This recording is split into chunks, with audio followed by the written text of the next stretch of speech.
It's a good tuna, but I think I paid too much.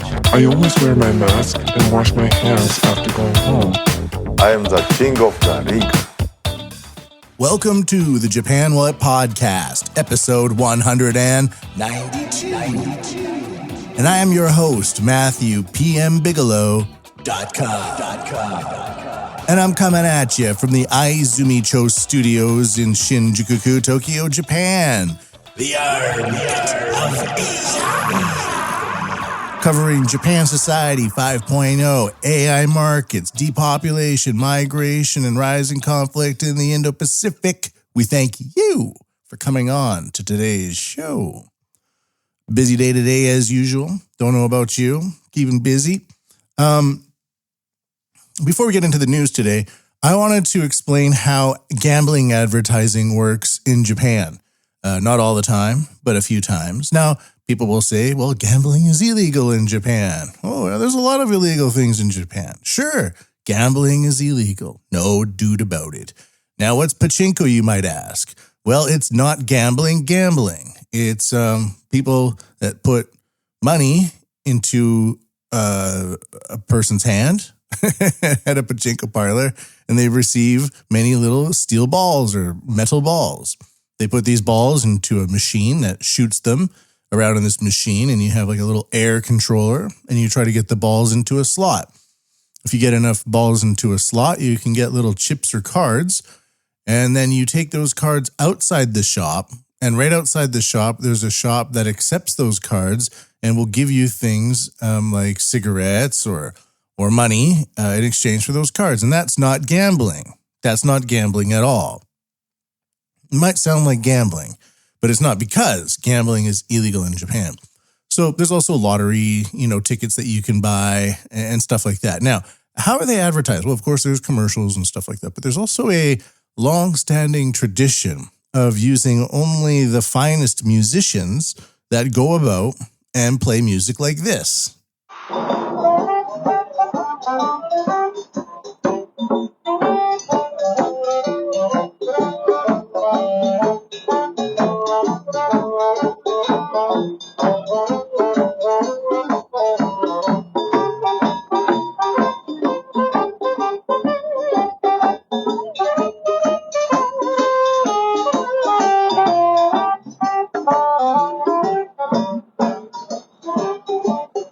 And that's gambling advertising. I've seen this done a few times. You get these musicians and they play this kind of jolly, simplistic tune. It's kind of improvised. It doesn't sound offensive to the ear. Then they wear these posters on their fronts and backs, and they go up and down the streets for a few weeks or something like that to advertise something that's not gambling. It's gambling, not gambling. It's not gambling. And that's how they do it. I've seen it done a few times. It's kind of a nice idea. It feels a little bit more traditional and fun. Traditional and fun. And then you wedge those emotions into gambling. Maybe you get lucky, maybe you don't. And I recorded that earlier today. I thought I had turned my Bluetooth off. And that was being recorded via the microphone in my Bluetooth speakers that has like AI filtration, which isn't very good, into the phone itself. So that's kind of an interesting fact as well, that you got to make sure that your Bluetooth is off if you want the full spectrum sound, because all of these devices in them have software filtration, and you just don't know it's there. But anyways, I thought that was kind of interesting, recording that on the streets of Shinjuku earlier today. And that's not gambling advertising. Back when I lived in Ogikubo, similar things would happen. A new pachinko parlor would open up, and you would have a different band, but very similar, go up and down the streets, and they kind of look a little goofy, a little funny, but unobtrusive. And it's better than disco music or club music or house music or heavy metal music. A cheerful saxophone, some bells and stuff like that, and a little bass drum, and they're moving around, so they don't stick around for too long. So they come and go. All right. By the way, sometimes I play these ones for the show, and this is another one. Is it? Oh, is it?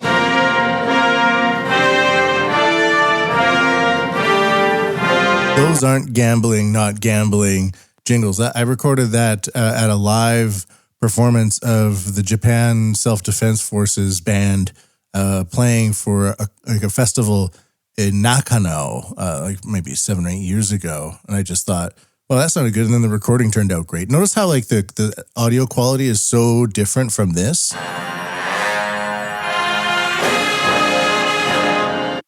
to this.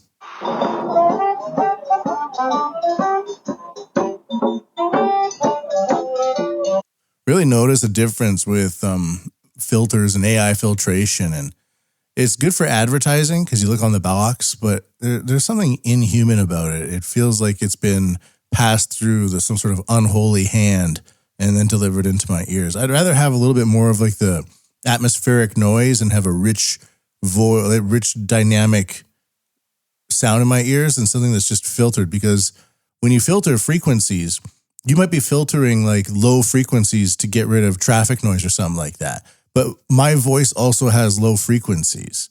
And then they might be also filtering certain decibels out. But my voice also has varying decibels. And then they might do some additional processing after that, like a limiting or something like that. And so eventually you're filtering out so much of what you don't want, but my voice or the target audio output or the target audio source also has a lot of those frequencies as well. So eventually it feels like a ghost or a remnant or a reflected audio image of something else that's been painted in a certain way and put back into your ears. And that's what a lot of that technology does. Now, you can just simply do some EQ and remove most of it, and that's probably better, but, that doesn't sell as well. Like if I'm just saying, hey, we have EQ, but then my competitor is like, we have EQ, compression, and AI, and it's only 500 yen more, well, you're going to go for that one. So we have this interesting system of expanding algorithms flying wirelessly around us, affecting the way we perceive reality, and it doesn't really present itself as such because there's no control. It's just kind of there. Here you are, your new reality. All right, well, let's get into the news today. Couple of interesting topics here that I like to cover. The first one, I mentioned this a few weeks ago, I think, but the idea of transplanting animal parts into human parts has been going on for quite a while now. People might get like some sort of pig ligament put into their knee if their meniscus or whatever it is something. People might have like a little bit of a pig aorta or a pig heart thing put into a human heart because it's similar and it's strong and it works, and you don't have to find a human donor, stuff like that. But now we're getting into like DNA level stuff and genetically modified organs being produced in animals that are then transplanted into humans. And I've mentioned this one before on the show. So I should say, is this crazy or is this not crazy? Is it? Crazy? Oh, is it? Not crazy. Science. The science. Before we go into this one, I did some research about DNA manipulation using CRISPR and things like that for transplanting organs from animals into humans. And one way to do it was to take like a person's DNA or something from like a kidney or something like that. And then whatever that DNA code is in you, these CRISPR scientists would go in and inject that, snip out the pig kidney developer, and then put the human kidney developer sequence, and then let a pig grow, and it would produce like 6 kidneys that were genetically yours. And then when you needed them, you would get them from the pig, but there wouldn't be a pig organ. It would be your organ. Now that's pretty crazy to me. Now, of course, we all think about like, well, how does how does like the pig blood and the enzymes in the pig blood, or the differences in how what a pig has to process through its kidneys versus a human has to process through its kidneys, and how does that affect going back into a human or not, something like that. But on the genetic level, I mean, you just put it under a tap, wash it out, and you stick that sucker inside of you, and it's you again. It's kind of crazy, I think. But I was following, there's these movements in Japan to get pigs and monkey parts into humans, and this follows on to that. So this comes to us from December 1st, 2024. We're recording this on December 6th, 2024. Kidney genetically modified for humans transplanted from pig into monkey in Japan first. Coming to us from the Mainichi, Japan's national daily since 1922. A Japanese research team announced on November 25th that it has successfully transplanted a pig kidney genetically modified for humans into a monkey, marking Japan's first case of cross-species transplantation with such an organ.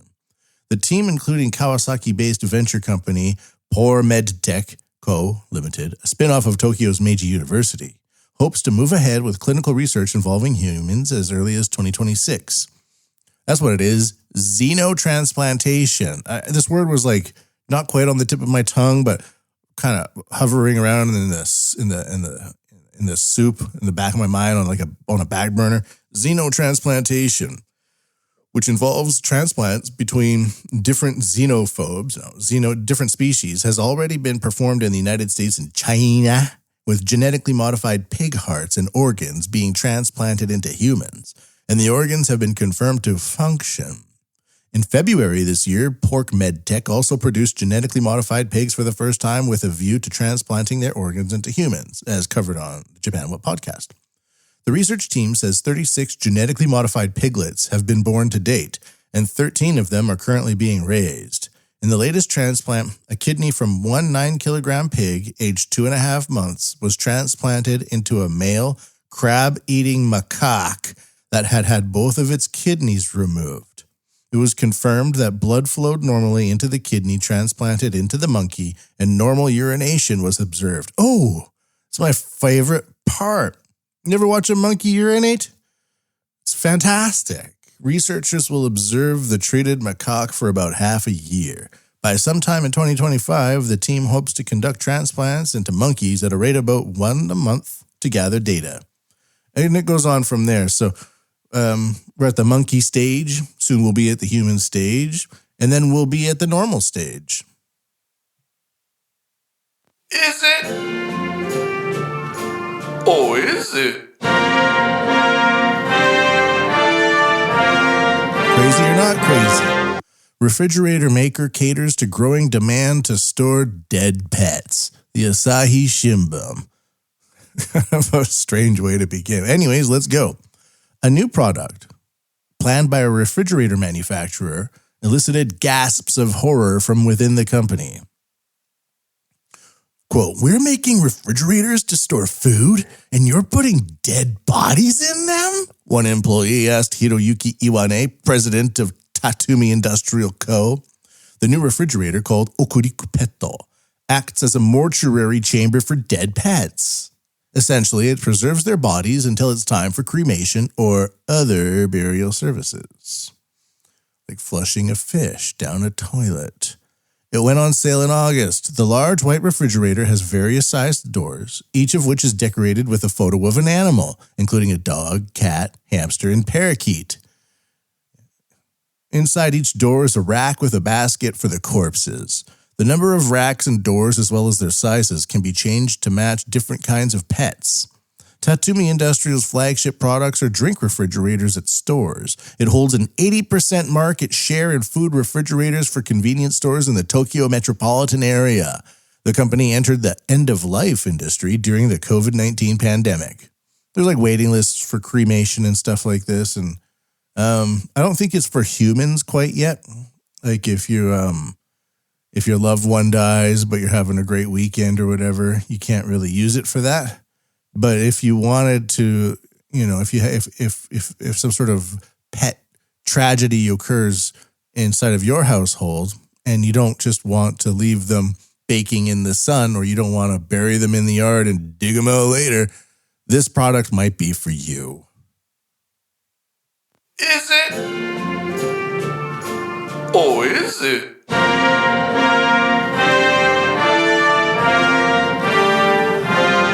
People love their pets. Can't blame them. Pets are great. I didn't want to get too macabre there, but having the pig transplant science thing with the dead storage for pet news back to back, I thought it would be worthwhile to cover. Die for the war. Everybody move. Die for the good, for the good. Die for the war. Die for the war. Covering some of the supply chain war for right now. Kurt over there at the Gaijin Podcast Collective said that he's interested in this topic, and I am too. I haven't been covering it a lot recently because it had quieted down, and I believe that was because of the U.S. election, because the direction under Kamala Harris versus Trump would have been so vastly different that making moves in that time frame would have not been wise on the global stage. So now that it appears Trump is going to waltz into the White House again, people are making moves again. And the supply chain war is a working theory that I developed after kind of COVID happened. And I saw that the supply chains were kind of being weaponized, and it was largely being done it's been done for a long time, but during the COVID era, it seemed to me that it was being done by China.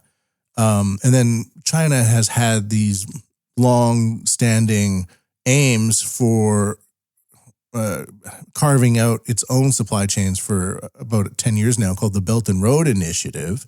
And then you layer on top of that BRICS. And then you layer on top of that Japan, which is not invited to either. And Japan is really embedded into the G7 and the post-World War international order rules, or whatever it's called, the New World Order. We can kind of begin to see that up until very recently, with America's Navy being as powerful as it is, was able to more or less protect the global sea lanes. But China doesn't want to be under America's thumb, it seems. So they have been waiting and biding their time.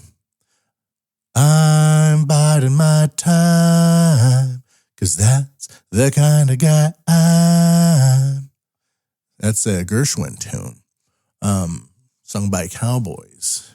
Crazy for You, the musical, which I sang once in a musical. But anyways, China buys their time, sees an opportunity, and takes it.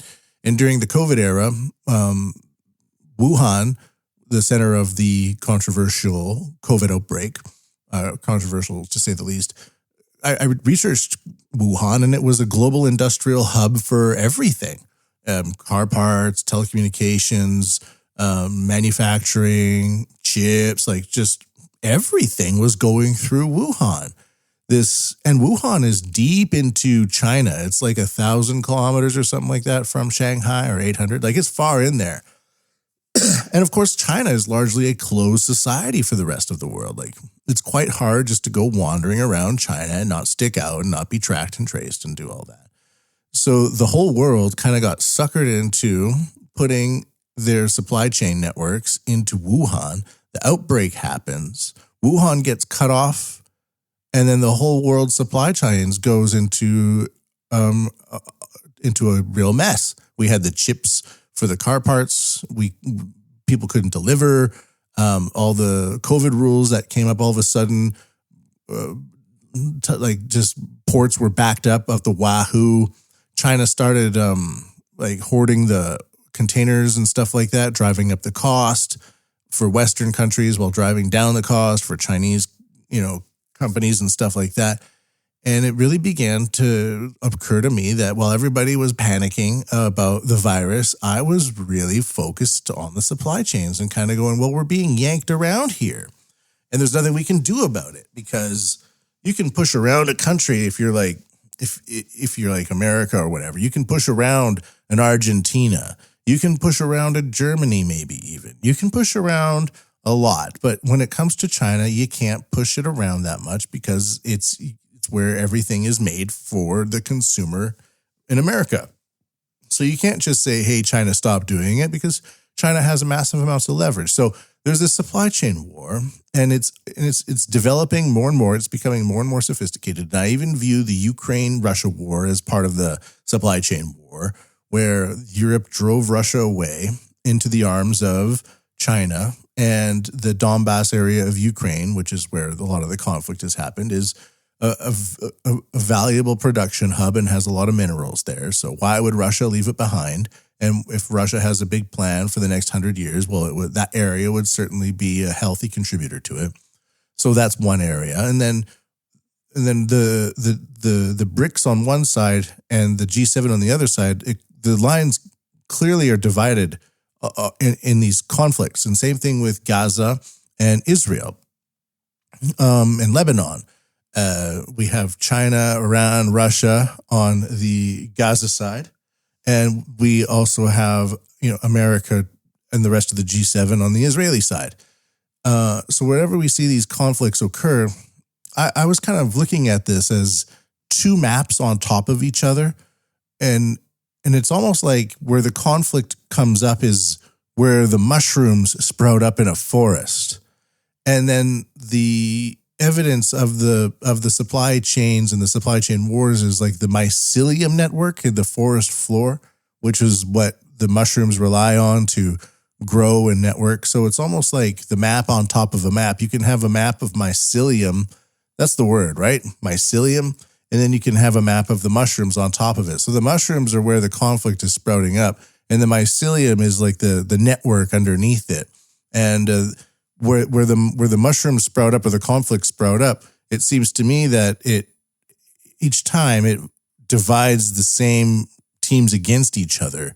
BRICS on one side, G7 on the other. And it makes sense that a lot of countries would rather, like with BRICS or whatever, avert the US dollar or not use it. Not even for trading with their own currencies, but even for bartering or something like that. So one idea for this system, and America really relies on the dollar being the global reserve currency, especially now. It used to be a production hub. It no longer is. It used to be a lot of things, but it's largely now finance. And it's able to use the reserve currency, its dollar as the reserve currency for the world, and have that, meaning tons of its currency is always in circulation outside of the country. Now, if all that money goes back into the country, you probably see some sort of negative effects like inflation. So when a country like China interacts with a country maybe like India and buys grain or something from India in exchange for consumer goods from China, just for example, a lot of the times in the exchange markets, the US dollar would be used to trade. But what if these countries don't even want to use money to trade? They might say, we have X amount of these ziggity bobs that are worth this amount of money. We would like to give this to you for X amount of grain or corn or something or whatever. Curry, it doesn't matter, curry powder. And they would say, okay, we don't need money because the goods themselves have value. So we'll put this on the blockchain. It'll be traced and tracked and everything, but we don't have to use money to do it. They can if they want, but they might not. Oh shit, I just got a text from Michael Yon. Always pick up when Michael Yon messages you. That's my policy. Yes, some sort of facial recognition thing with Michael Yon. So that's kind of what the supply chain war is about. It's really messy. It's a working theory of mine, and I'm pulling at threads at times, and I realize that, and I'm trying to develop it a little bit more because I realized that I know where my blind spots are. Like with AI and tech, I'm pretty confident in these areas because I studied it so much. But with the supply chain war, I'm like, man, I'm always trying to flesh out more of the details, and that's what we're going to do right now. So we have this idea of of America becoming a tariff country under Trump. We're not going to go too much into this, but I'll just read some headlines to illustrate where the supply chain war is at this moment in certain factors, keeping in mind that there's a map on top of a map here. So sometimes it sprouts up to the front, and that's usually with armed conflict. And a lot of the times it's swimming around in the background, like mycelium in a forest. U.S. expands list of Chinese technology companies under export controls. This is from the Mainichi on December 3rd. The U.S. Commerce Department has expanded the list of Chinese technology companies subject to export controls to include many that make equipment used to make computer chips, chip-making tools, and software. The 140 companies newly included in the so-called entity list are all nearly based in China, but some are Chinese-owned businesses in Japan, South Korea, and Singapore. The revised rules were posted on the U.S. Federal Register for Publications website or something like that. And it also limits exports of high-bandwidth memory chips to China. Such chips are needed to process massive amounts of data in advanced applications such as artificial intelligence. China's Commerce Ministry protested and said it would act to protect its rights and interests without giving any details. This is a typical act of economic coercion and non-market practice, the ministry said in a statement. So you can kind of see with the U.S. doing stuff like that, China might just be more emboldened to develop its own chips. And some of these new Huawei phones coming out do really incredible things. Like you can show a picture and you hold your hand in front of the phone and you can make a grabbing motion with your hand and it will grab the picture. Then you can take that to another Huawei phone and hold the phone, your grab hand in front of this other phone and release it. And it will send that picture to the phone, like with hand gestures. And you can do it with multiple phones. So I could take like 3 phones, grab 3 pictures at the same time from 3 phones, and then show it to my phone and then release my hand and it would send it to my phone that way. Like it's crazy what they're able to do. And this type of stuff is probably just going to push them further. And that's one aspect of the supply chain war. And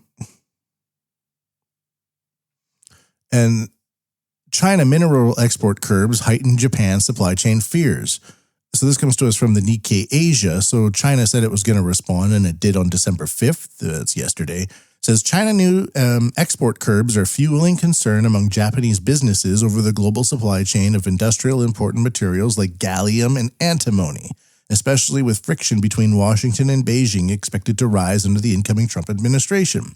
The Chinese Commerce Ministry announced a ban on exports of critical dual-use materials to the U.S., including gallium, which is used in chip making, and germanium, which is used for infrared light detection, stuff like that. So it's like I said, America relies on China for all this stuff. So if China is sending the materials to the U.S. so the U.S. can, or G7 countries can manufacture top AI chips and infrastructure, and then China says, well, we're not going to let you build all that. China can just then say, okay, well, we're not going to give it to you. I don't know I'm not sure if Trump understands a lot of this stuff. Of course, he's just an idiot. I don't think that he's an idiot, but I'm not sure if he understands how deep China is in America's ass. And I'm not sure if they realize that what they want to develop, an AI society, if you're only relying on one country which has the processing power to do it, China, and you start pushing them, well, they can just easily push you. It's a leveraging point. So that's one aspect of the U.S. supply chain. Some things that are going on in the background that I'm not going to get too much into, just read some headlines before we get on to Japan Society 5.0, is U.S. Space Force launches Tokyo unit to bolster deterrence. So notice that Japan is like right on the edge. It's pushed up against Russia and China and North Korea. And it does a lot of trade. It did a lot of trade with Russia, and it even had some good energy agreements for liquid natural gas, LNG. And then a lot of trade going on between Japan and China as well. But politically and economically, it's very much aligned with the G7. And they're always talking about like a NATO-like alliance in China, in Japan, and in Japan, like-minded Asian countries and stuff like that. And so here we have U.S. Space Force launches Tokyo unit. So what's a U.S. Space Force doing in Tokyo? Tokyo's not in space, but the U.S. Space Force on Wednesday launched a unit at Yokota Air Base in western Tokyo with the aim of strengthening space defense and the bilateral deterrence capabilities. During the activation ceremony at the U.S. base, Brigadier General Anthony Mastelier, commander of U.S. Space Forces Indo-Pacific, said as countries like North Korea, Russia, and China threaten the stability of the Indo-Pacific region, quote, U.S. Space Forces Japan will serve as the focal point for deepening collaboration and synchronization between the United States and Japan in national security. So this also feels like supply chain wars, because the satellites monitoring with AI, shipping, and all that, China wants the South China Sea for its supply chain wars, and a lot of Asian countries don't want to give it up. So the space would be the above Navy capability of trying to deter China from taking over the South China Sea, which it already has. The new unit is expected to enhance Japan's space surveillance and missile warning capabilities by providing advice and expertise while ensuring smooth coordination with the Japanese side, including the Space Operations Group of the Air Self-Defense Force. Quote, it cannot be understated. Our space capabilities will help deter adversary aggression and help protect the Allied forces, Colonel Ryan Lawton, commander of U.S. Space Forces Japan, said in the ceremony. Go look up a picture of Colonel Ryan Lawton. Anyways, that's just another example of the supply chain war. It's the mycelium aspect to it. Japan to offer defense equipment to 4 nations, the Asahi Shimbun, December 3rd. So like the supply chain wars, it's like commerce, trade, it's space, it's navy, it's defense pacts, all this stuff. It's really going to heat up. That's where like a powder keg of activity is actually potentially likely there to just kind of explode and really stir shit up. Japan plans to provide defense equipment and other support to the Philippines, Indonesia, Mongolia, and Djibouti under its official security assistance program for fiscal 2024, the government sources said. The program, which incurs no cost on the part of the recipient nations, is designed to strengthen security ties with like-minded nations. Oh yeah, because Djibouti. China has a big base in Djibouti now. They like to shoot lasers out of it. The Philippines, a fiscal 2023 recipient that disputes territorial claims in the South China Sea with Beijing, is set to receive coastal surveillance radar again this fiscal year to enhance its maritime security capabilities. I hope they're listening to the podcast. Philippines, you don't only need radar. You need lasers, like optical lasers or whatever they are. Not defense directed energy weapons, DUs. Just get a lot of lasers, and when China comes towards you, just light them up. I don't mean dinky handheld lasers. I mean like lasers the size of headlights on cars, and you need like 30 of them, and you just choose a random selection of colors and call it a color show for friends and light them up. Then you also need drones, and you need missiles and torpedoes too. So, of course, radar helps. By the way, I was talking with, this was a long time ago, or messaging with Elbridge Colby, whose grandfather was one of the directors of the CIA during Vietnam. And he was kind of in line to become like a director of national intelligence under the Trump administration, but I think Tulsi Gabbard got it, or whatever, something like that. I was talking with him, not talking about messaging, and he pointed me in the direction, because I was interested in AI defense, and he pointed me in the direction of China. And apparently China on its coast facing Taiwan has a bunch of radar that uses low frequency resolution, which does not give you crisp images of incoming data. But apparently they've been training their low resolution data on images with AI so that it's able to differentiate between civilian and military aircraft or ships or whatever, the balloons that they want to track in coming over the top of Taiwan. So I think with low frequency radar, it kind of goes out a lot further, but it doesn't give you as accurate information. That's the way telecom frequency works for wireless communication. But by hooking it up to AI, now you can have long range radar with better accuracy in what you're trying to identify. Supply chain war. So if you try to go into China, well, it's like, well, you can hook up that AI to a lot of stuff now. Maybe hook it up into social media, and then let North Korea do some stuff too, and synchronize actions based on input data, stuff like that. Anyways, supply chain wars. Japan introduced the OSA program in April 2023 to help counter China's growing military presence in the region.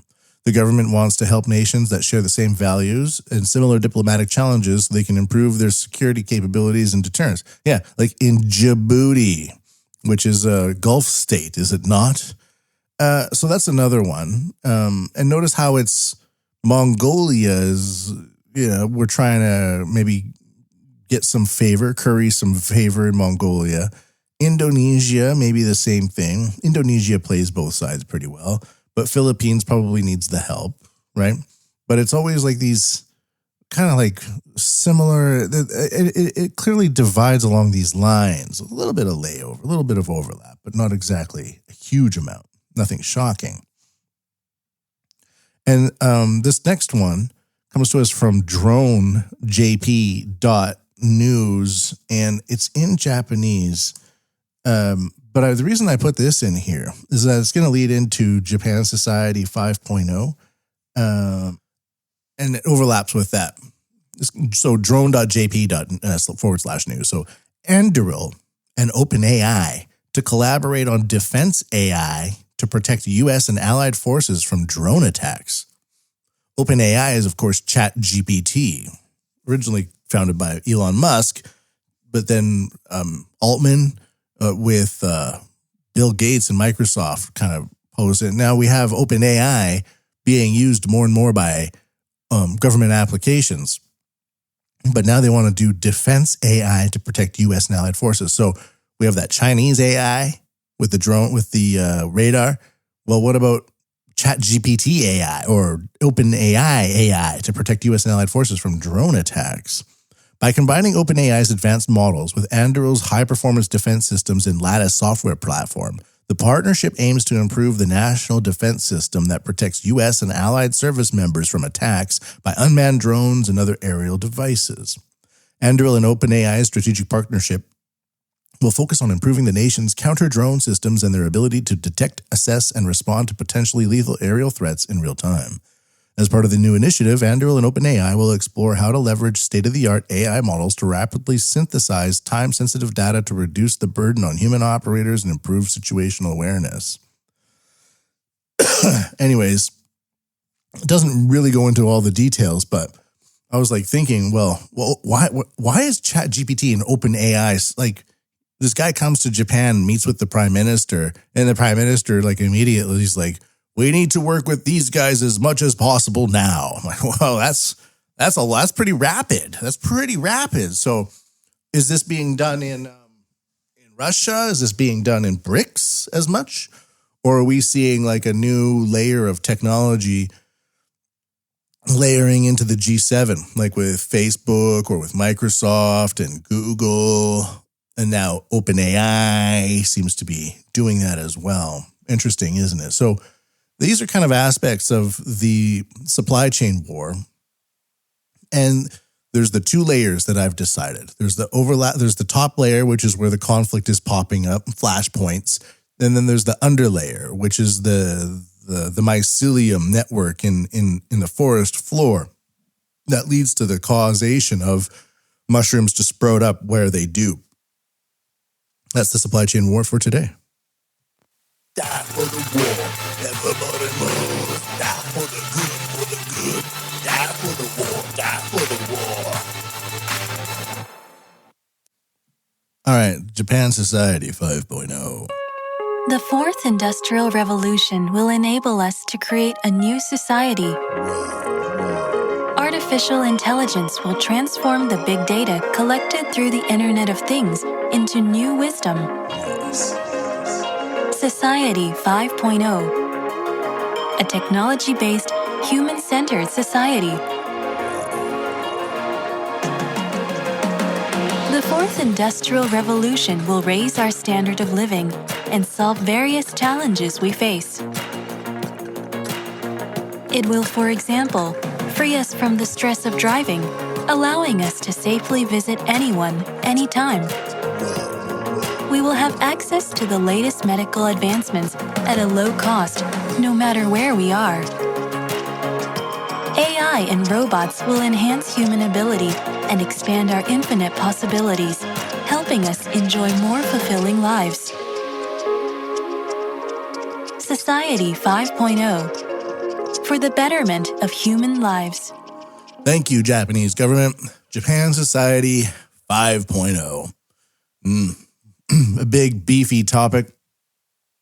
A little bit more comfortable for me than the supply chain wars. But the reason I focus on sometimes like things that I don't really know about completely is because of COVID, because it hit me, it hit us all. I was flat-footed and it just barreled over us all, and we were just caught in a huge panic. And it's like a clear sign that, wow, we got to prepare for things at least. And like one thing I like about the preppers in America, I'm not a prepper. Like I like to keep about a month of meat in the freezer and like 10 kilograms of rice around. I know that things can go bad in Japan, but I'm also in Japan, so I don't have, an extra shed in the back of my property with 7 freezers and deep freezers in it like Americans like to do, which is awesome, by the way. No complaints there. But what I like about the prepper paranoia, and paranoia exists for a reason, and I believe it to be a healthy thing for the most part. What I like about the prepper paranoia is that preppers get cool stuff at the end of the day. They get a bunker. They get 3 years of food. They have like they make a dog run for their dog because their dog's coming with them in case of the apocalypse, right? They make a dog run. So you get like this bunker with a dog run and like a craft beer brewing system and like 3 years of frozen meat. It's like, well, probably it's not going to happen, but the fact that you have that's pretty cool, actually. I kind of like it. Just having an armory as well. They have like 90 guns and like 500,000 rounds of ammo. They're like, yep, if things going down, I'm coming down here. I'm going to be okay. I'm like, all right. Very interesting. And you got a lot of cool stuff out of it.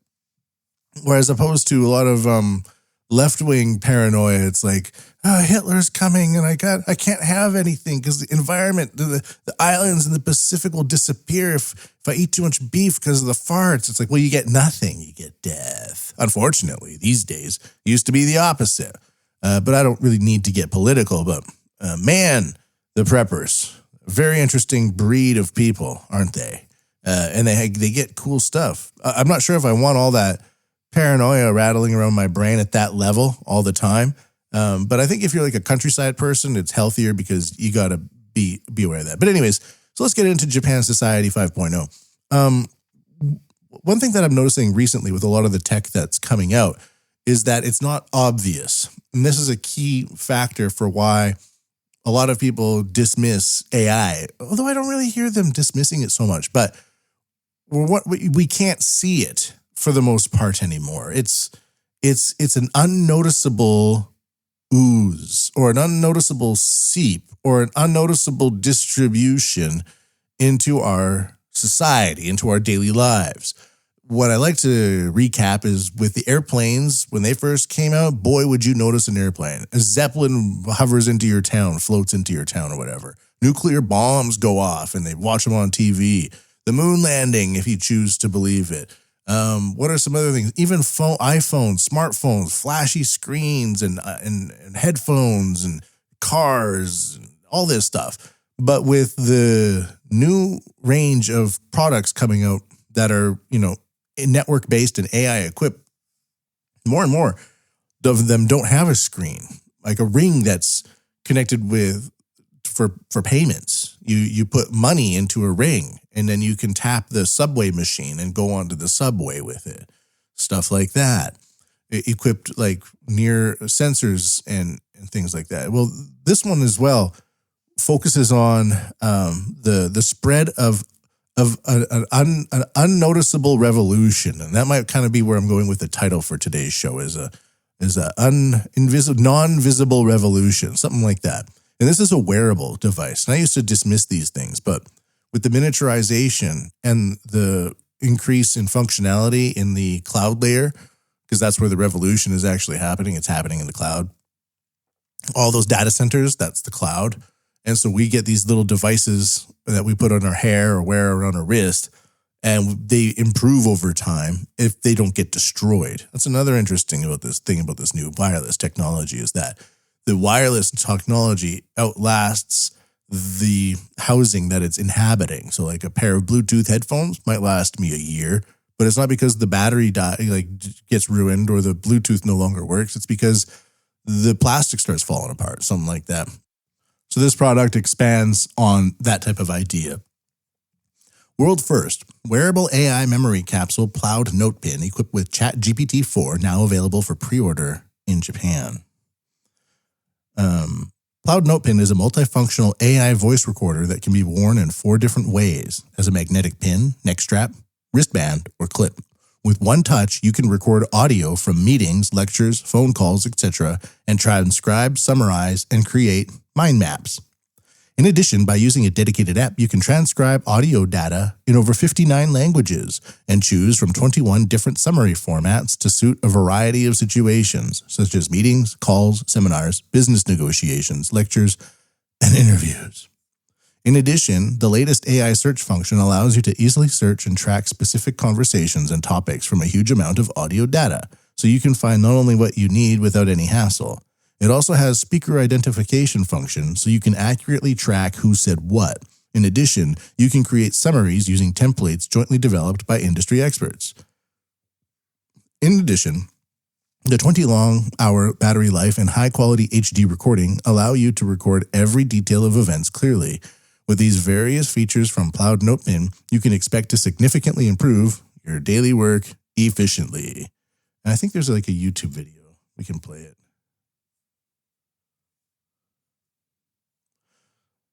So this is showing amazing idea. So you have so many amazing ideas is what this thing is saying. But it just shows like people kind of going about their business and they attach this little device onto their wrist or into their hair, and you can go to a meeting and it's unobtrusive.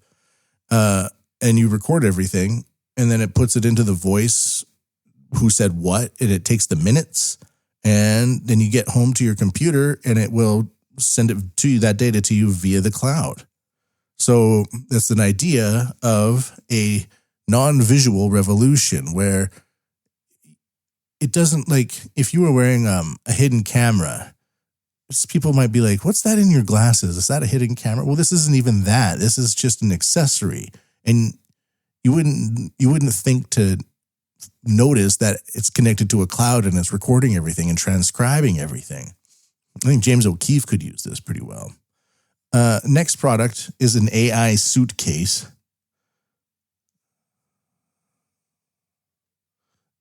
Playing YouTube videos here.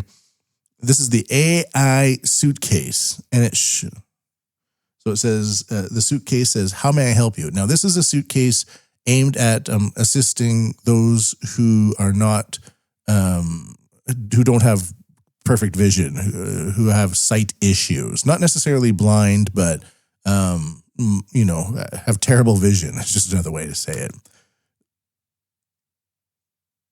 So she says, "I want to go see the permanent exhibitions at the Meat Icon," which is like a future hall. It's on Odaiba. It's quite nice. So then this is basically an automated suitcase, and you grab onto it as kind of a person with visual impairments. You grab onto the handle, and it starts moving, and it starts talking to you and guiding you where you need to go. So you don't have to have somebody waiting there. You don't have to have somebody treating you special or treating you in a certain way.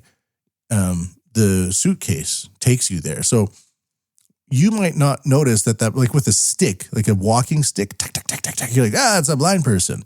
But instead of a walking stick, it's an automated suitcase that guides the person with sight issues to the destination where they need to go. Another example of a non-visual revolution. We're going to skip that one. A 9-hour task was reduced to 7 minutes with the help of search-specific generative AI, GenSpark. I've been using GenSpark recently just for research and stuff like that. It's similar to ChatGPT, but different. ChatGPT gives you notes and feedback, but GenSpark is a new type of search engine, and I recommend everybody use it because it's pretty interesting to see how this stack is being developed. It works as thus. You, like any search engine, you input what you want, but recently Google, the search results are so busy and filled with ads and then things that you didn't even search for, because Google has biasing AI systems that make you see things that you don't think you should see, but Google wants you to see. They do that. Been doing it for a long time. What this program does is, like, I researched like some basic things like history of Canadian population in Japan from 1990 to 2024. And it entered it in. It says, okay, I'm searching, and it searches a variety of sites, and then it puts them together into like a Wikipedia style article. But you can also click on a link and it will make a blog style article. So it will make a website with historical facts and pictures and citations. And it's just there for you. It's like a blog post, and it works exceptionally well. One thing that factors into the non-visible revolution for this is the idea that it doesn't have ads. So you wouldn't notice that there is no ads there, but it just makes the experience of using it much better. Also, it doesn't have the hidden media bias advertising that Google is trying to sneak in there. Famously, if you tried to look up something like white family on Google a few years ago, it wouldn't show you a white family, because why should you see a white family? That the Google engineers thought maybe you should be exposed to multiracial families. So if you looked up white family, if you looked up Indian family or Chinese family or Japanese, you would see that. But white family was purposefully mixed out. Same thing with kofefe. When Donald Trump said kofefe, that was actually a Saudi Arabian word that was like peace or victory or something along those lines. And Google took that out and said if you looked up kofefe, it wouldn't have the result. Zach Voorhees, a Google whistleblower, released that data, who was working there at the time. So a lot of these companies will probably end up trying to charge you like $10 a month or 1,000 yen a month to omit the ads and get the search results that you want, but then compile the data in a variety of ways that would help you, produce what you need to do at work. So if you just needed a simple website, it would make it for you. Actually, why don't I put in Japan What Podcast, and I'll come back at you. All right, while it's generating my blog page for the website, I'll just read from the article how it saved so much time. GenSpark, a generative AI specialized for search, is attracting attention. When you ask a specific question, it refers to multiple sources and displays information in a consolidated manner. It is an AI service released in 2024 by Mainfunk, headquartered in the United States and Singapore. GenSpark's unique feature is that it can generate search results in the form of explanatory blogs. Unlike typical blogs, there are no advertisements, and you can browse only the information you want. There is also a function to ask questions about the displayed content using the chat UI on the right. In this article, we will introduce how to use GenSpark. Quickly and easily search for information that would otherwise be tedious to do on your own. It can be hard to find what GenSpark has to offer when searching for the same keywords in Google, as the results are often press releases, company content, and personal blogs filled with ads. It's great that GenSpark can quickly do the tedious work of researching and consolidating multiple trusted sources. That's another aspect of the non-visible revolution. What are the trusted sources? That's what I always think. It got 7 sources for you, but yeah, from where? Why? Was it InfoWars? Was it Alex Jones? What if it was? What if it wasn't? Maybe you want it, maybe you don't. But where is this source coming from? Related questions are recommended below the answers. And it kind of goes on from there. Let's see. It's still generating the blog post, but Anyways, if you're interested, go to genspark.ai and check it out. It's kind of fun. Just a quick headline: China to enhance AI education in primary and secondary schools. Coming to us from China Daily. China will enhance AI education for its younger generations to prepare them for the emerging technology era, according to the Ministry of Education. The ministry has called for efforts to explore approaches to AI education in such schools, and they've been asked to establish related curriculums, incorporate AI into routine teaching content, and conduct regular evaluations. Students are expected to gain hands-on experience with AI technologies in their early primary school years. As they progress to senior primary school grades and junior high school, they will focus on understanding and applying these technologies. In senior high school, students will engage in AI project creation and explore cutting-edge AI applications according to the curricular. It goes on from there. When I was at SoftBank from 2015 to 2020, I was researching the hell out of Chinese AI and how they were just going like just balls to the wall into AI. And they weren't doing the philosophical, like, what is AI and why is it called artificial intelligence? They were just chomping at the bit to use this stuff. And that's when I really realized that the whole pronoun movement and me movement and like a huge part of a school's identity or this culture of education being on equity, diversity, inclusion, that's okay, actually. It's not that bad of a thing. But when your rival is putting its primary students into developing hands-on AI technology, so what happens at the end of that education system, that curricula for the curricular? Well, on one hand, you have a bunch of kids that know how to use and implement and market advanced technology. And on the other hand, you have people who can't stop talking about their pronouns and the types of equity and inclusion and diversity that should be somewhere, but is not enough everywhere. So again, I think these concepts of diversity, equity, inclusion are in themselves not some sort of terrible thing that we should never learn or anything like that.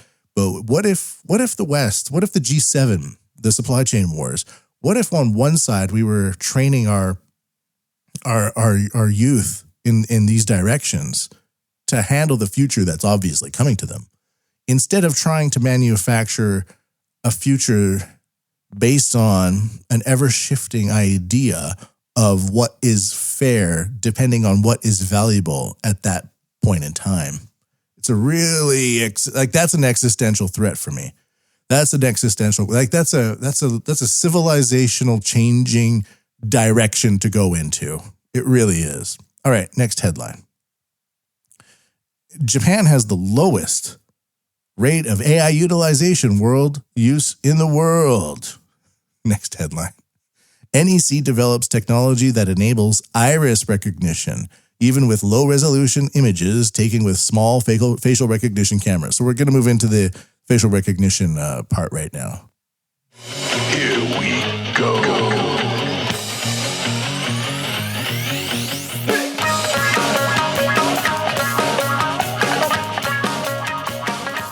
NEC has developed a system. NEC, by the way, back about 10 years ago, was producing some of the best facial recognition software in the world, combining infrared cameras with different styles of cameras so that you can't spoof the facial recognition camera. And even if you wear a mask, the heat on your face would be registered and your biometric data would seep through that and they'd be able to read it. Stuff like that. So NEC is like a industry leader in this. And they're saying that now they can do iris scanning with low resolution images. NEC has developed a system that can detect even low resolution images that contain a lot of noise, such as those taken by facial recognition cameras. We have developed a technology that enables the authentication, NEC said. It can be used simply by connecting a camera module to an existing PC or tablet device. Going forward, the company plans to continue developing and demonstrating the technology, aiming to provide it within 2026 for use in finance, retail, payment, entrance and exit management, and other fields. There'll be some pictures posted up at matthewpmbigelow.com. The technology they developed is one that can estimate iris features from low-quality images by preparing multiple sets of high-quality and low-quality images of the same person and learning from them. Using this technology, both face recognition and iris recognition can be performed simultaneously using images taken with a single camera. Since there is no need to adjust the camera position to match the position of the eyes, recognition can be performed quickly. Since only a small camera is required for facial recognition, it can be easily incorporated into POS registers, ATMs, etc. Also, by attaching the camera to a tablet terminal and carrying it around, multimodal biometric authentication on face and iris can be performed for a wide range of applications, both indoors and outdoors. This is another example of the non-visible revolution in two factors. One is this is software. Maybe it is a lens, but I think it's probably largely software. So you might have Chinese facial recognition cameras or German facial recognition cameras from who knows where, but they might be using this software. So Japan might be everywhere in the world of AI, but it might not be visible. It might be within the component itself. Japan's very good at that stuff, by the way. And then the other aspect of this is, well, how would you notice that it's a facial recognition camera if it's just a lens on a wall somewhere or sticking out of a computer? Non-visible revolution. NEC to install face and iris identification on PCs, just another article talking more about the same thing. Kyushu's first condominium with all face recognition. Now, this is an aspect of facial recognition that I never thought I'd be ending up covering to this degree. But these things, if you've been listening to the podcast for the past 5, 6, 7, 8 months, have been popping up. And this is Frido. Frido again, back on the Japan What podcast. Another one, Frido, knocking it out of the park. DXYZ's facial recognition platform Frido to be introduced at NK Trust's Regrando Beppu, the Central Lux. So they are pleased. Sorry, I got pop up there. The DXYZ are pleased to announce that they have decided to introduce the facial recognition platform Frido developed by DXYZ to Le Grand Beppu, the Central Lux, a new condominium being developed by NK Trust in Beppu City, Oita Prefecture. Really popular for its onsen. And if you go to Beppu, I recommend going into the side streets or up the mountain a little bit because there's so many onsens in there. You have steam just pouring out of the earth. And there's all these like old pipes that locals make to kind of direct and harvest the steam. And it's sort of like a steampunk atmosphere up there where you're walking around. It's just like these vents with steam pouring out of them, like next to some old rickety shack, like a network of pipes and just steam's pouring out of them. It's fantastic. It's amazing. This product will be the first all-facial recognition condominium to introduce Frido ID to a new condominium in the Kyushu region. And I've been covering this. These condominiums have been selling out everywhere they go. And this company, as well as extending its services to East Timor to help with the Japanese ship construction industry there. More.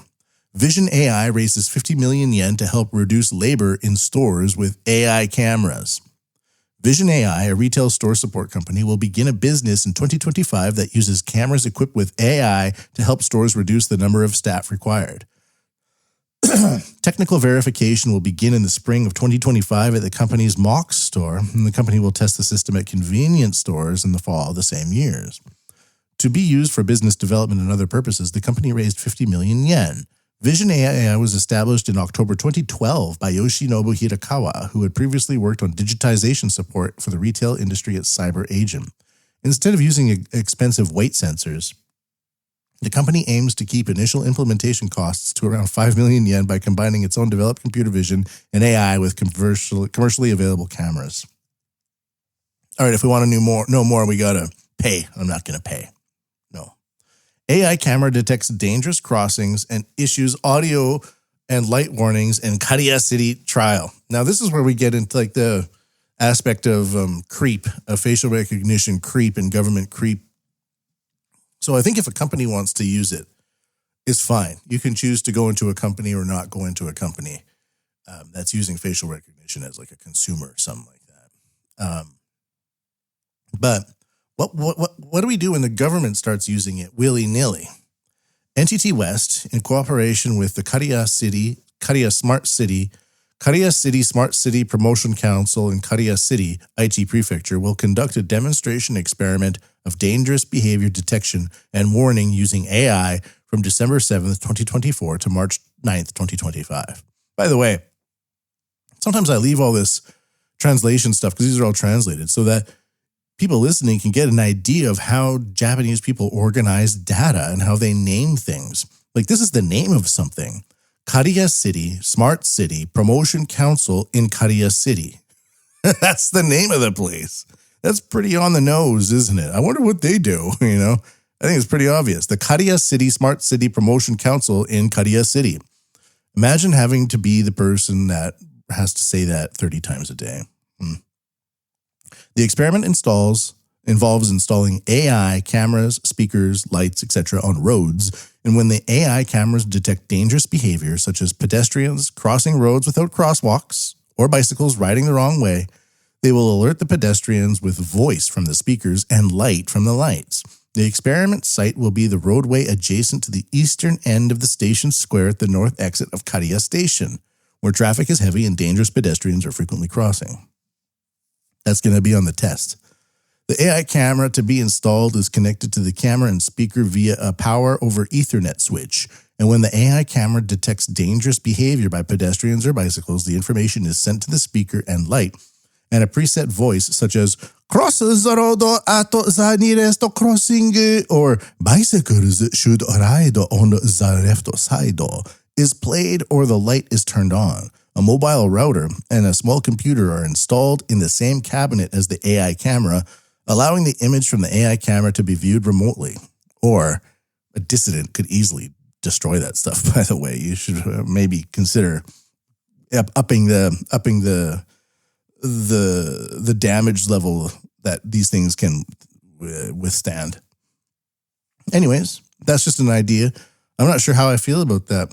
What if I want to cross the street? What is there? Can I not cross the street there? There's no cars coming or going, so I have to let an AI scold me. That's like the China level stuff that I don't necessarily agree with all the time. Next, a new transportation service. Oh wait, so we're going to move away from facial recognition and into cars.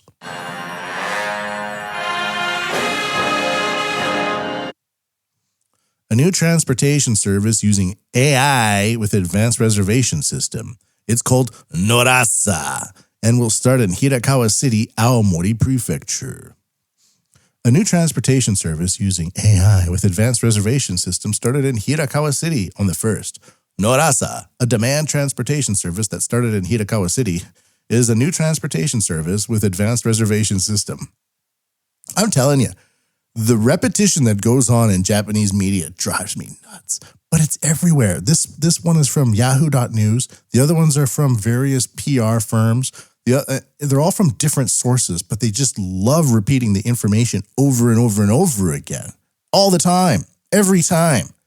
AI will determine the most efficient route based on reservation status, such as location, time, and number of people, and it will operate in a 7-seater minivan. As a result, 6 bus and shared taxi routes will be abolished, but Norasa will cover 267 stops, nearly double the 143 stops in the abolished sections. Hirakawa City Mayor Nagao Tadayuki said, Norasa requires reservations, so it may be confusing until you get used to it, but I hope that many people will get used to it and use it as a local means of transportation. Norasa accepts reservations by phone or Hirakawa City's official Line app account and can be used by non-residents as well. It's actually not a bad idea. Instead of having the buses that go on the routes that are often empty, especially in these rural areas, you just reserve, and then depending on the location of the reservation, an AI mapper, which we use all the time anyways for getting from place to place, selects the route. You could probably view it on the app, hopefully. Comes and gets you, you take off, and you go. Not a bad idea. 7-seater minivan instead of a fleet of buses. Next, self-driving car sees dinosaurs. Mixed reality technology and demonstration experiment in Eiheiji, Fukui Prefecture, Japan's first new service. All these things have to be first. This is another aspect of this new. This is not so a non-visible revolution. This is overly visible. It doesn't fit into that paradigm. But the amount of screens that are going into these things, I don't like screens very much. I'd rather listen to music or listen to a podcast or let me do my own thing. I don't necessarily need to go into a self-driving car and have the entire front window be a screen, because you know what's going to happen. At first, they're just going to show you random things, and it might be kind of odd and unusual. Then they might get a local celebrity to do something in there. And then they'll begin with the advertising. And then they will say, we need more advertising to keep costs down. And then you're going to pay more money for more advertising. So you're going to get into a self-driving car, and it's just going to be a front windshield and a surround sound of speakers blaring adverts at you so that you can get to where you need to go while paying for it at the same time, because it reduces costs. This is an aspect of the future that's coming, and I hate it because I base a lot of my life on not being around ads. Probably one of the major reasons I like living in Japan is that there are no advertisements directed at me. It's quite nice. It's all propaganda. But anyways, here we go. Eihiji Town in Fukui Prefecture has begun a demonstration experiment of a new service using mixed reality technology with a level 4 self-driving vehicle that runs in the town's promenade. This is the first attempt in Japan to allow passengers to enjoy images that combine real-life scenery with computer graphics while riding in the vehicle. The experiment has begun, and a free test drive event for the public will be held from December 3rd. The car was selected for the Ministry of Land, Infrastructure, Transport, and Tourism's Autonomous Driving Social Implementation Promotion Project. At level 4, the system controls the vehicle under certain conditions.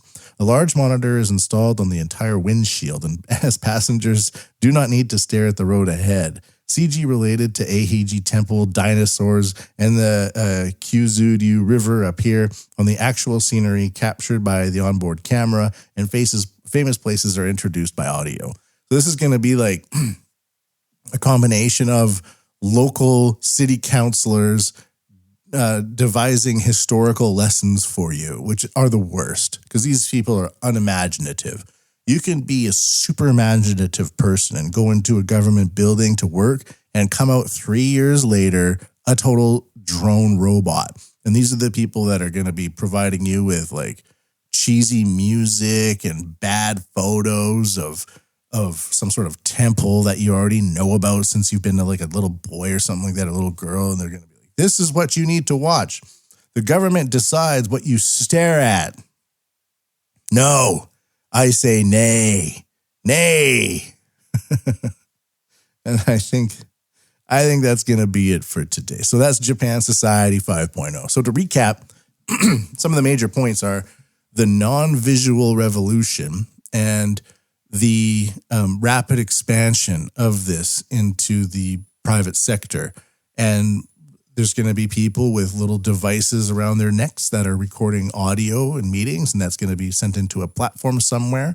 So they might be thinking this is making my job a lot easier, but what type of company secrets are they just uploading into the cloud? I wonder. As well as the usage of artificial intelligence in cameras. We're not going to notice those around so much either because they're very small. And the fact that a lot of this stuff is done processed into the cloud layer where we interact with it at a later time. So we kind of absorb the information around us with non-visual revolutionary devices and then interact with them later so we don't have to write minutes for the meetings that we all hate attending.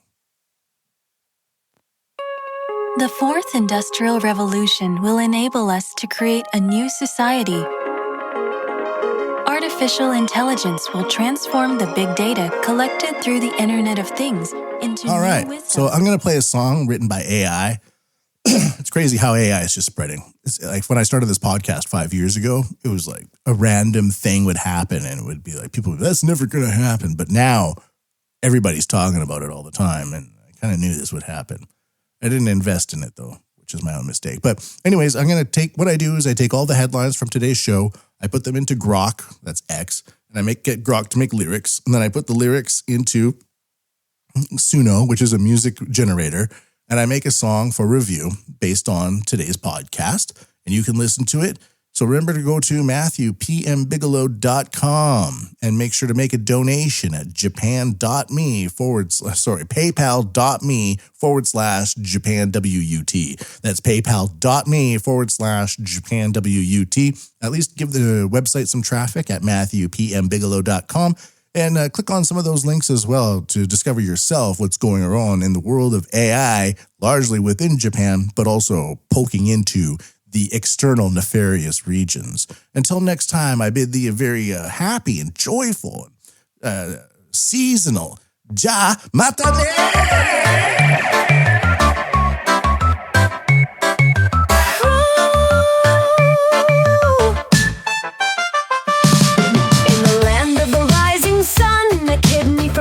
To monkeys done. First time they've spun a genetic twist that cannot be undone. Japan's chains of supply shift with China's mineral pride. Space Force and Tokyo War for deterrence. It's time to multiply. It's not in the future, it's happening now. It's not in the future, it's happening right now. On the Japan with podcast, dead pets are in the fridges. A supply chain war, 2 layers amid non-visual glitches. The train has departed, the river is flowing strong. We're in car number 70, thinking nothing can go wrong.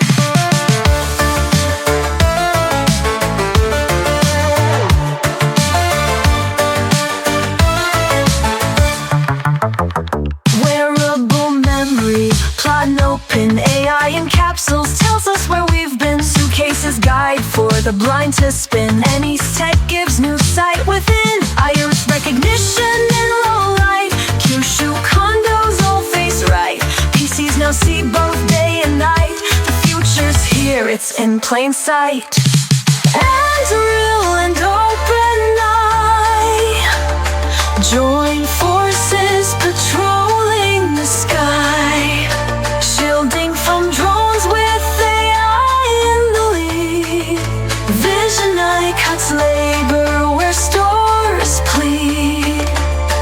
Korea's crossings are safer today. With warnings of light and sound on display. It's not in the future, it's happening now. It's not in the future, it's happening right now. On the Japanwood podcast, dead pets are in the fridges. A supply chain war, 2 layers amid non-visual glitches. The train has departed, the river is flowing strong. We're in car number 70, thinking nothing can go wrong. On the Japanwood podcast. On the Japanwood podcast. On the Japanwood podcast. On the Japanwood podcast.